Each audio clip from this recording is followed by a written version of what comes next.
स्वागत है आप सभी लोगों का आरजे इस्माइल और आप सुन रहे हैं ज़िंदगी का सफ़र ओनली ऑन रेडियो चार मीनार 107.8 FM दिल से हैदराबाद है।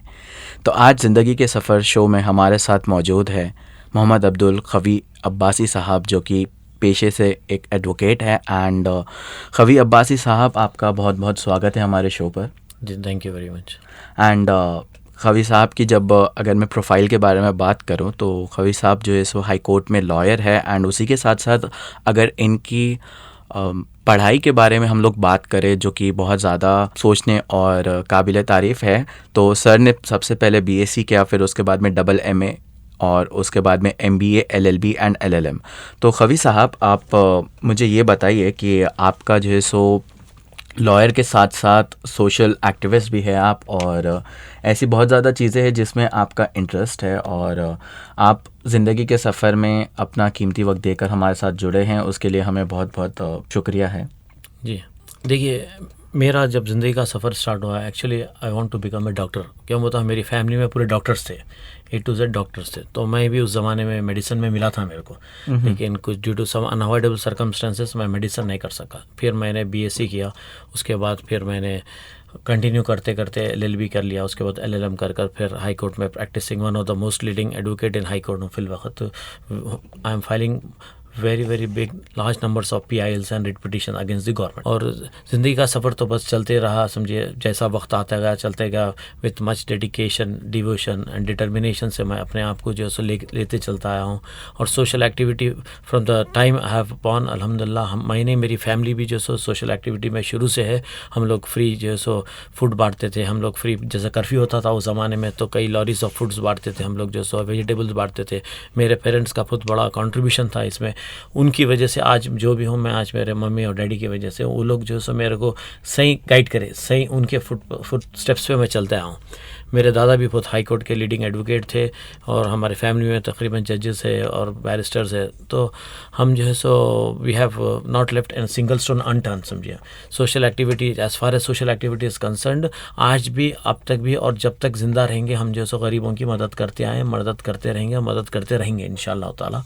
क्यों बोले तो सामने वाले का दर्द सोचना बहुत इंपॉर्टेंट है। अब हर एक को तो दर्द होता है, लेकिन जब सामने वाले के दर्द का एहसास होता है तो वही इंसान समझते हैं हम उसको।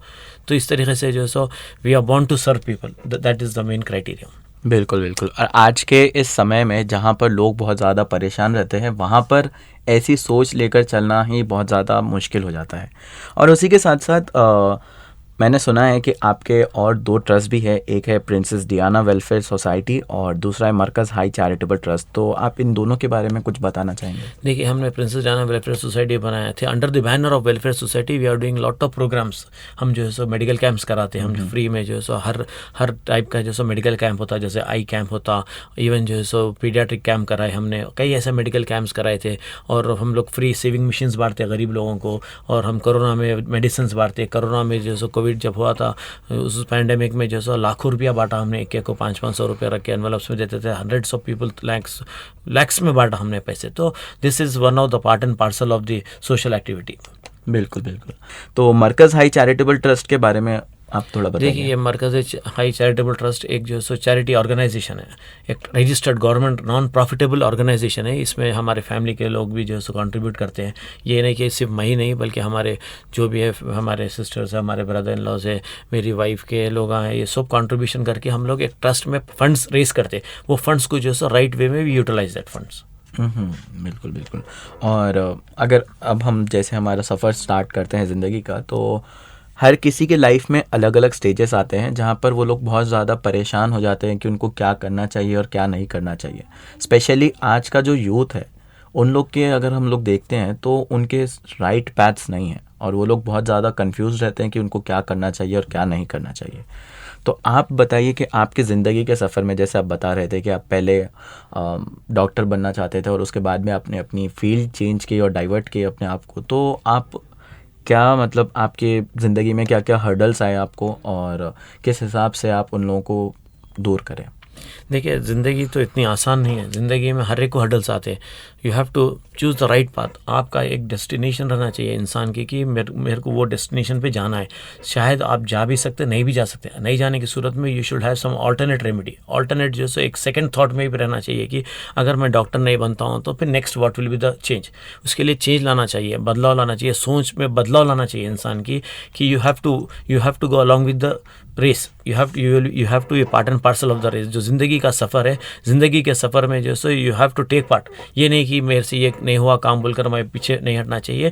आप एक अपना मोटिवेशन बनाना चाहिए, एक अपना टारगेट बनाना चाहिए, और उसी टारगेट पे जो सो ध्यान देते हुए आप उसको at any cost you have to achieve whatever hurdles comes in the way, you have to overcome the hurdles. That should be the main intention.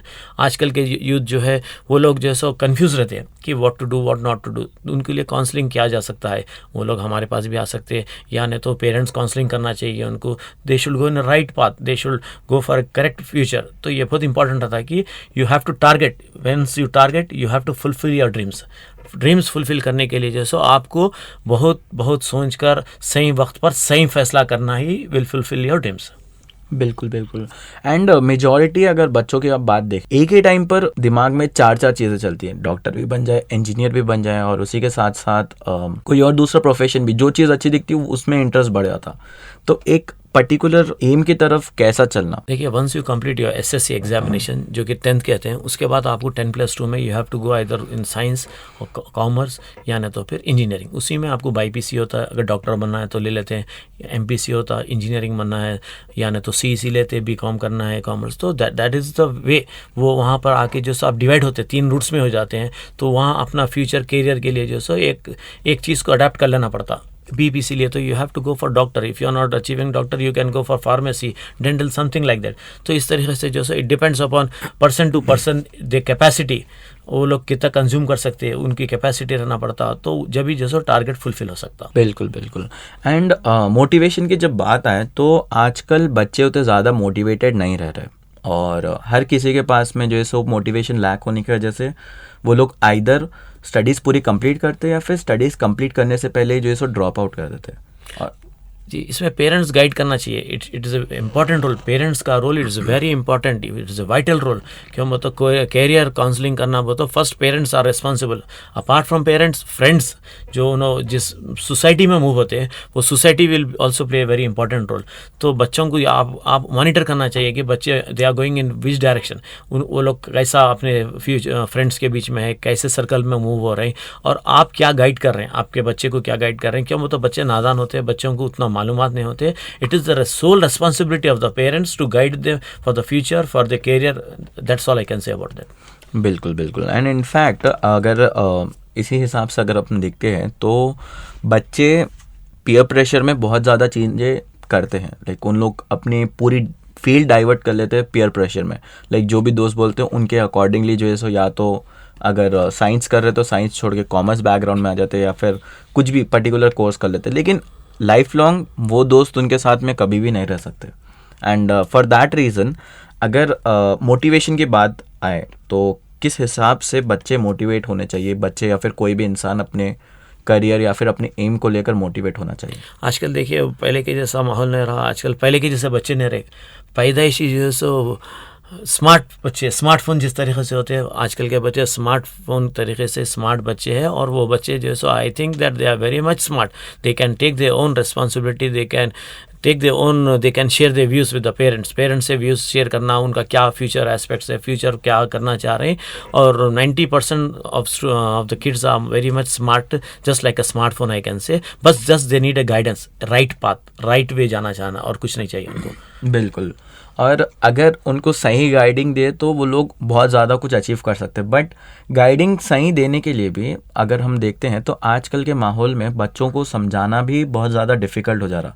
Like अगर हम लोग कुछ ज़्यादा हार्श हो जाते हैं तो बच्चे उस चीज़ को गलत वे में लेकर जैसे कुछ तो भी अपने खुद के स्टेप्स उठा लेते हैं, या फिर अगर हम ज़्यादा हार्श नहीं गाइड करें बोले तो उन लोग कुछ समझते नहीं हैं। देखिए, आपको पहली बार ये देखना चाहिए कि बच्चा मोस्टली जैसे या तो माँ बाप की सुनता है, या फ्रेंड्स की सुनता है, या दोस्त अहबाब जो भी होते हैं उनके। तो उसको आप जो है मॉनिटर करना कि ये बच्चा किसकी सुनता ज़्यादा, या फादर की सुनता, मदर की सुनता, या कोई ख़ास क्लोज फ्रेंड रहता, या कोई पड़ोसी रहता, या ख़ानदान में रहता, तो उससे बोलने लगाना कि जो जिसकी वो बात सुनता उसी से बोलने लगा तो वो डबल इम्पैक्ट पड़ता हम बोलने से ज़्यादा वो जिसके वो फॉलोअर रहते, जिसका शागिर्द बना हुआ रहता, किसी ना किसी को जो है सो अपना गॉडफादर बना के चलता है, तो उसके ज़रिए जो है so you should pass the message. बिल्कुल बिल्कुल सही बात बोले आप। एंड इनफैक्ट अगर इंस्पिरेशन की बात आए तो आपकी क्या इंस्पिरेशन थी जब आपके स्टेजेस थे जहाँ पर आप अपने आप को जो है सो स्टडी कर रहे थे, अपने आप को ज़्यादा एक्सप्लोर कर रहे थे और ग्रो कर रहे थे उस टाइम? देखिए मेरा टारगेट था डॉक्टर बनना, लेकिन जब मैं डॉक्टर नहीं बन सका तो उसके बाद I started continuing my education. एक डिग्री हुए बाद दूसरा डिग्री, तीसरी डिग्री, ऐसे करते करते कि I came into law. Then I thought that it's a necessity. आज के ज़माने में जो so we need some good lawyers और एमिनेंट लॉयर्स की ज़रूरत है, जो कि हमारी ये फील्ड में बहुत पीछे है, लोग बहुत पीछे। तो I thought this is the right place I have entered, I can explore my self.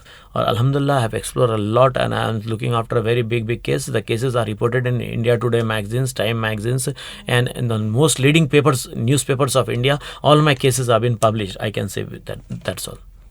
माशाल्लाह, बहुत अच्छी बात है। एंड अगर कोई बच्चों को इंस्पिरेशन देना है तो किस हिसाब से उनको इंस्पिरेशन के लिए? See, they have to make themselves dedicatedly. Dedication, devotion and determination is very important. Full dedication होना, फुल डिवोटेड होना, फिर डिटरमाइंड रहना ये काम करने के लिए। मैं यूथ से ये अपील करता हूँ कि they should be very dedicated, devoted and determined, and until unless you follow these 3 rules you cannot achieve anything in your life, you cannot achieve your goal. बिल्कुल। एंड कंसिस्टेंसी की जब बात आती तो consistency plays a major role in every single thing. अगर आप कोई छोटी चीज़ भी कर रहे हैं तो आप कंसिस्टेंसी से करें तो ही आपको कुछ अचीव होता है। अगर आप कंसिस्टेंसी नहीं रखें तो कुछ अचीव नहीं होता। इस पर आपका क्या कहना है? ये तो बिल्कुल that is the fact, you have to be consistent. तो जब तक आप जो है सो अपने आप को उस काबिल नहीं बना लेंगे, जब तक आप उसको जो है सो एक एम बना लेंगे कि I have to do and I have to struggle, you can not do anything, you can not work out anything. तो स्ट्रगल की जब बात आती तो आपके इतने ज़्यादा ग्रेजुएशन वगैरह करें और डिग्रीज हासिल करें, तो इसमें आपका क्या स्ट्रगल रहा? मैं जहाँ तक समझता हूँ, मैं ये जो डिग्रीज लिया हूँ, this are not very big degrees, anybody can study this, BSc, MA, MBA, LLB, LLM, it's not. If I am becoming a civil servant like IAS, IPS, IFS, something like that, I can say that I have achieved something. This is nothing but this is एक जो है सो दूध में एक कंकर के बराबर है। मैं जो डिग्रीज लिया हूँ, मैंने समझता हूँ that I am not that much satisfied. I could have become something more, but since it was a matter of age also. So age बहुत इंपॉर्टेंट रोल अदा करता है इसमें। तो I have to stop and I have to think, I can not return back, I can not turn back and see what's going on behind, I have to go ahead and see and I have to struggle. So that's why I thought law is the correct field where I can explore my self. So अल्हम्दुलिल्लाह I have achieve lot of things in law field and I am doing lot of social activity, I am doing free for the poor people, for the down trodden people, I am doing free cases. बिल्कुल। And आप जैसे बता रहे थे कि एक बार जब आप आगे बढ़ जाते हैं तो उसके बाद में आपको पीछे पलट कर देखना बहुत ज़्यादा मुश्किल हो जाता है, और पीछे पलट कर देखना भी बेवकूफ़ी माना जाता है। तो एक बार आप आगे बढ़ गए तो आगे बढ़ गए। एंड आप जैसे बता रहे थे कि आप फ्री केसेस लड़ते हैं जो बहुत ज़्यादा गरीब रहते हैं, तो उसके बारे में कुछ बताइए। आई इन्वाइट पीपल जो वकीलों को हायर नहीं कर सकते। हमारा एक लॉ फर्म है, we are having around 10 advocates, almost we do 50% we do free cases. Like if they don't have money, लोग आते कि भाई हमारे पास पैसा नहीं है, तो ठीक है, हम जेब का भी डाल के करते हैं लोगों को, वी पे the court fees stamps also. And apart from that हमारे को जितना हमारी प्रैक्टिस जो है वो प्रैक्टिस से हट के भी will do out of the way होके जो है काउंसलिंग करके लोगों के सेटलमेंट्स करा देते, फैमिली काउंसलिंग सेंटर्स की तरह। इसका कुछ प्रोसेस है? Process, they have to approach our office. My number is 800-8644-189. They can approach anytime, 800-8644-189. That is my WhatsApp number. We do free counseling, we take our free cases if they deserve. It's not necessary that if they are rich also we'll do free. It's not like that. We'll take fees and we'll try to do free for the others who deserve. तो आपके office का नाम? My address is at Mogalpura water tank, beside बड़ा झंडा बोलते हैं, बड़ा झंडा है उसके बाजू कभी अब्बासी एडवोकेट बोले तो it's a very big board on outside the house. Anybody can approach, they can WhatsApp me on my number and they can easily approach. I am ready to serve them. I am telling in front of everybody. I am taking care of so many cases and this is how I work. बिल्कुल बिल्कुल, बहुत खूब सी बात है। And अगर मैं जहाँ तक जानता हूँ तो मुझे ये भी पता है कि आप AP हज कमेटी के डायरेक्टर थे। जी। 3 साल तक, तो आपका उस टाइम का सफ़र कैसा रहा? वो तो जब चंद्रबाबू नायडू थे तो मैं तेलुगु देशम पार्टी में था, तो मेरे को हज कमेटी का बोर्ड डायरेक्टर डाले थे, तो I was doing lot of work for हाजीस। मैं बहुत सवाब कमा लिया, हाजियों के सामान उठाते थे हम, हाजियों की खिदमत करते थे। मैं समझता हूँ that was one of the best time I have spend in my life, कि मैं जो सो किसी की आउट ऑफ द वे हो कि हाजी की जब मदद करते हैं तो मैं समझता हूँ बहुत बड़ा, it's a very good achievement, बहुत बड़ा सवाब मिलता है हमारे इस्लाम में जो है। सो तो I have done lot of work in my 3 years of tenure. अल्हम्दुलिल्लाह आई हैव सर्व्ड हाजीज अ लॉट, अल्हम्दुलिल्लाह I am satisfied with that. तो आपकी, अगर मैं ज़िंदगी का एक ग्राफ चार्ट मैं तो नहीं बना सकता, लेकिन बट जो मैं देख सकता हूँ तो उस हिसाब से ये मालूम पड़ता है कि हर स्टेज पर आपकी लाइफ में आप कुछ ना कुछ अचीव करें और आपको जो है सो कोई चीज़ के रिग्रेट्स नहीं है। अल्हम्दुलिल्लाह I have contested election, I was a board director, MLA election लड़ा मैंने, कॉर्पोरेटर इलेक्शन लड़ा रूलिंग पार्टी तेलुगु देशम से। तो I have done lot of work and I am satisfied with my whatever work I am doing for the welfare of the community, for the welfare of the people, for the downtrodden people. हर एक के लिए मैं जो काम करता हूँ I am हम अपने आप से जब सेटिस्फाई है तो there is no need of anybody's satisfaction. I am my self is satisfied, that is the great achievement what I have learn in my life. बिल्कुल बिल्कुल। एंड एक चीज़ जो मैं आपसे पूछना चाहूँगा वो ये है कि मेजॉरिटी लोग अपनी ज़िंदगी के इस पीरियड पर आने के बाद में या फिर जब आगे आ जाते हैं तो उसके बाद में लोगों को रिग्रेट्स होते हैं या फिर ग्रजेस होते हैं कोई चीज़ के, तो उस पर आपका क्या कहना है? देखिए अब हम तो इस लेवल पे आ चुके हैं कि हम पलट के नहीं देख सकते कि if I turn and see I can't see my road because I have travel a lot, बहुत आगे बढ़ चुका हूँ मैं। तो हम जैसा हमारे को सिर्फ आगे ही बढ़ना है, अब जब भी अब जाना है हमारे को कदम आगे बढ़ा सकते हैं, हम पीछे नहीं जा सकते। समझिए वन वे जैसा बोलते हैं ना, वैसे लाइफ हो चुकी है हमारी। I have completed that part of life कि I cannot go back, I cannot turn back, if I want to go back also I cannot go back. तो रिग्रेट्स की जब बात आती है आप उस पर क्या बोलेंगे? I have no regrets. Whatever I am doing, I am satisfied. My heart is satisfied. I am satisfied. That is very important for me. That satisfaction is very important for me. लोग अक्सर जो है सो regret करते कोई भी decision लेने के बाद में, लाइक जैसे वो लोग कोई पर्टिकुलर स्टडीज़ हो जाए या फिर कुछ भी उनकी लाइफ के डिसीजंस होते हैं, तो उस टाइम पर जल्दबाजी में डिसीजन ले लेते हैं और उसके बाद में वो लोग रिग्रेट करते हैं, तो आप इस पे क्या बोलेंगे? नहीं होना चाहिए वैसा। अब जैसा कि मैं चाहता था डॉक्टर बना, I became a prominent lawyer, eminent lawyer. क्यों बोले तो ये मैं चाहने से नहीं होता, it's the will and wish of Allah, it's the will and wish of God. इंसान स्ट्रगल कर सकता, इंसान he can aim but he can not achieve until unless there is a will and wish of ऊपर वाला, अल्लाह, God, भगवान, जो भी बोलते हैं। बिल्कुल। एंड उसी के अलावा आपका स्पोर्ट्स वगैरह में भी बहुत ज़्यादा कंट्रीब्यूशन है बच्चों के लिए, एंड उसके बारे में आप जी मैं ऑलमोस्ट 30 ईयर से फ्री जिम चलाता हूँ। जो भी जिसके पास पैसा नहीं होता था, अब्बासी जिम बोलकर था हमारा, 93 में रजिस्टर्ड होता, गवर्नमेंट रजिस्टर्ड। ऑलमोस्ट 20 ईयर्स चला हमें, अब तो खैर थोड़े साल से बंद कर दिया हमें। अपार्ट फ्रॉम दैट जो सो मैं बॉक्सिंग क्लब भी है हमारा, बॉक्सिंग डेक्कन बॉक्सिंग एसोसिएशन बोल के, वो भी वाइंड अप करी 1 साल पहले। काफ़ी बच्चे बॉक्सिंग सीखते थे हमारे पास, और फर्स्ट हैदराबाद का प्राइवेट बॉक्सिंग रिंग सिर्फ हमारे बॉक्सिंग एसोसिएशन में बना था। With I have spend almost 3 lakhs to make that boxing ring. तो वहाँ पर कई बच्चे जो सो नेशनल्स को गए, इंटरनेशनल्स तो नहीं गए, स्टेट चैम्पियंस रहे। मेरा खुद का बेटा जो सो स्टेट चैम्पियन रहा, स्कूल में 2nd प्लेस रहा उन्हें। तो इस तरीके से अच्छे स्पोर्ट्समैन बन के निकले हमारे बॉक्सिंग एसोसिएशन से। एक शजीबल के थे बॉक्सर, उनके कोच थे हमारे पास, उनके ज़रिए काफ़ी बच्चे तरक्की करे। उसमें one of my son is also there. माशाल्लाह, बहुत खूब सी बात है। और बॉक्सिंग के अलावा लाइक करियर जब चूज़ करते हैं बच्चे, like at the tender as, like 10th standard या फिर 12th के बाद में, तो बच्चे बहुत ज़्यादा कंफ्यूज रहते हैं कि उनको क्या चूज़ करना चाहिए या फिर क्या नहीं चूज़ करना चाहिए। तो आपका इस पर क्या बोलना है? लाइक जैसे एक होता है उन लोगों का पैशन और एक दूसरा होता है पीयर प्रेशर या फिर घर वालों की तरफ से उन लोग करते। मैं तो यूथ को यही जो सो एडवाइस दूंगा कि they should decide what they have to be, क्या बनना चाह रहे हैं वो, doctor, engineer, police, lawyer, architect, any. तो वो लोग अपना एम बनाना चाहिए पहले 10th में जो so mentally they have to prepare themselves कि I have to become a doctor only. तो उसी को अगर if you target something you will achieve 99.9% you can achieve, rest is in the hands of Allah ताला। So first they have to prepare themselves, mentally prepare करना अपने आप को कि I have to become something in life, that to I want to become this, that is very important. बिल्कुल। And उसी के साथ साथ मैं आपसे ये चीज़ पूछूंगा कि एक बेसिक सा सवाल है ये, जो मैं मतलब स्टार्टिंग से सुनते आया कि 3 कोट वाले लोगों से बच के रहना बोल के बोलते हैं। Like this is national saying बोल सकते हैं अपन, एक पुलिस वालों से, एक डॉक्टर से, एक लॉयर से बोल के बोलते हैं। तो आपका इस पे क्या बोलना है, मतलब लाइक किस हिसाब से बोलते हैं? देखिए वो बहुत मुहावरे है पुराने भी, वो इब्लिस ने बोला कि अगर मेरे घर वकील पैदा हुआ तो मैं भी साहिब औलाद हो गया बोलते हैं। तो ऐसे बहुत है, लेकिन जो है सो this are the part and parcel of the life, this are more important than anything. Doctor भी रहे तो उतने इम्पॉर्टेंट है। अब जैसे कि 10 डॉक्टर में 2 डॉक्टर तो कमर्शियल रहते, 2 डॉक्टर जो है सो बदमाश किस्म के रहते, वकीलों में भी 5 उंगलियां बराबर नहीं रहते।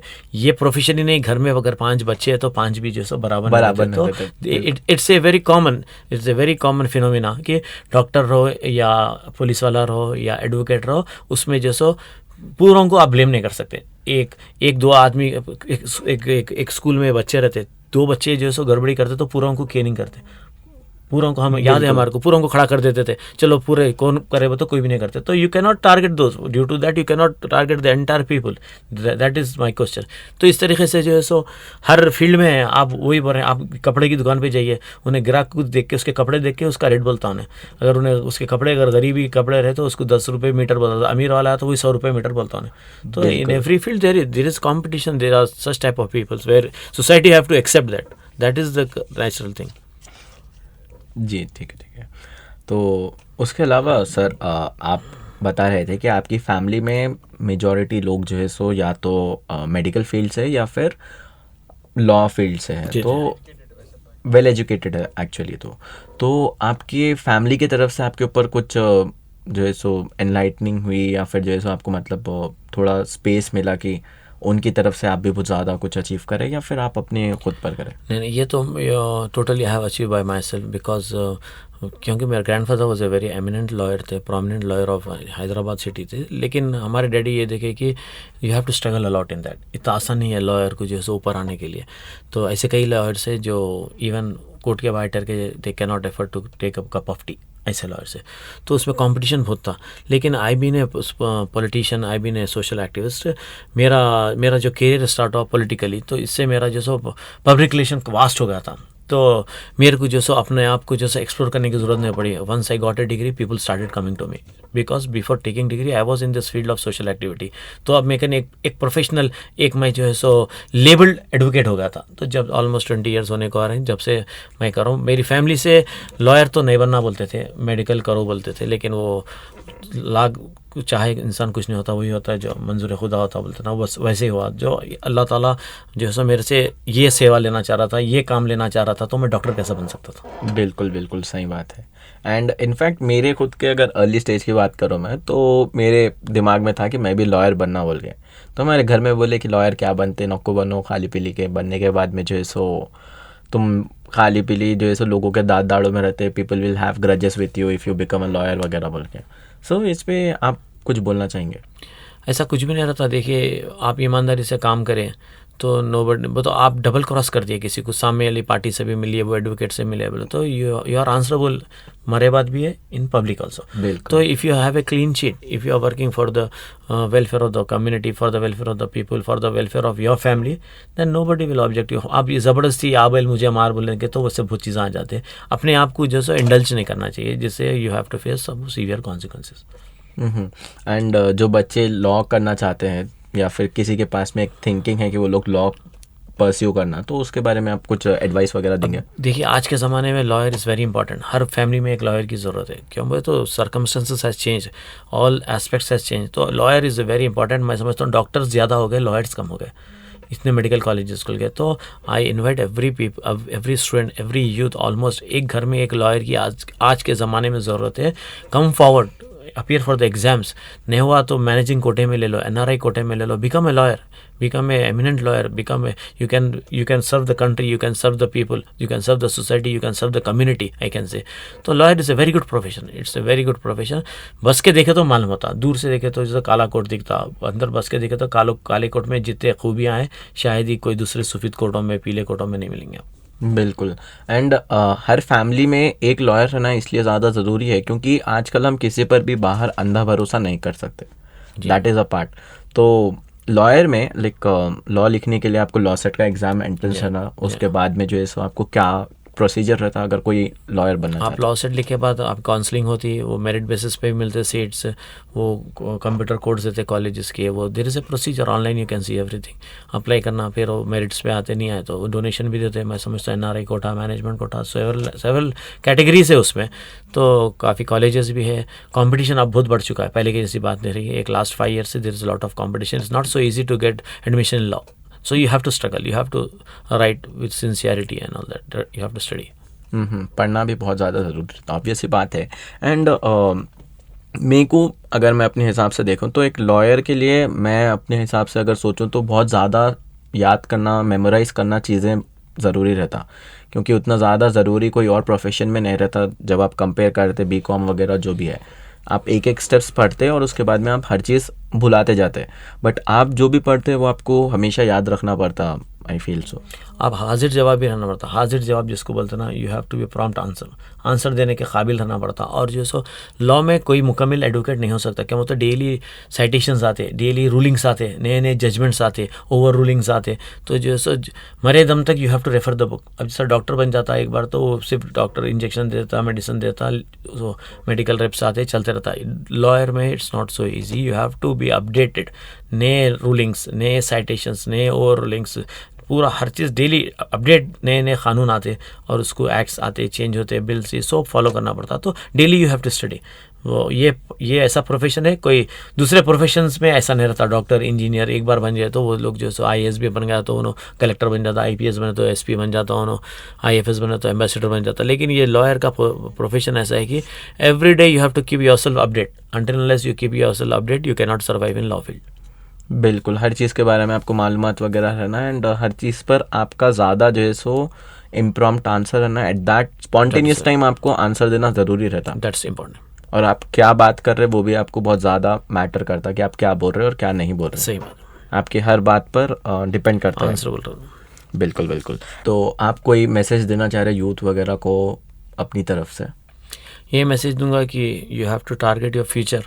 आप जैसो फ्यूचर को टारगेट करना चाहिए, आपका फ्यूचर में क्या बनना है, यू हैव टू पूरा उसको अच्छी तरीके से सोच समझ कर स्टेप्स लेना चाहिए। बिकॉज यूथ एक एज ऐसी रहती है जहाँ पर डाइवर्शंस हो जाते बहुत, तो डाइवर्शन से आपका फ्यूचर डाइवर्ट हो जाता। तो you have to be very sincere to your life, sincere to your future.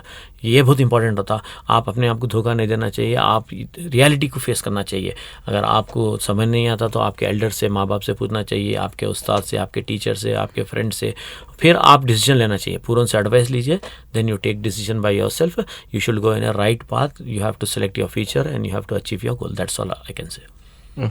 तो बहुत बहुत अच्छा लगा खवी अब्बासी साहब आपसे बात करके, और ज़िंदगी के सफ़र में आप अपना कीमती वक्त निकाल कर हमारे साथ जुड़े थे, और हम फिर से ज़िंदगी के सफ़र में एक बार वापस मिलेंगे, और अगली बार हमारे साथ कोई ना कोई एक और गेस्ट होंगे। एंड खवी अब्बासी साहब, आपसे बात करके बहुत शुक्रिया। एंड रेडियो चारमीनार और रेडियो चारमीनार की टीम की तरफ से हम आपको थैंक यू कहते हैं कि आप अपना कीमती वक्त निकाल कर हम सबके लिए अपना मैसेज वगैरह और आपका ज़िंदगी का सफ़र शेयर करें।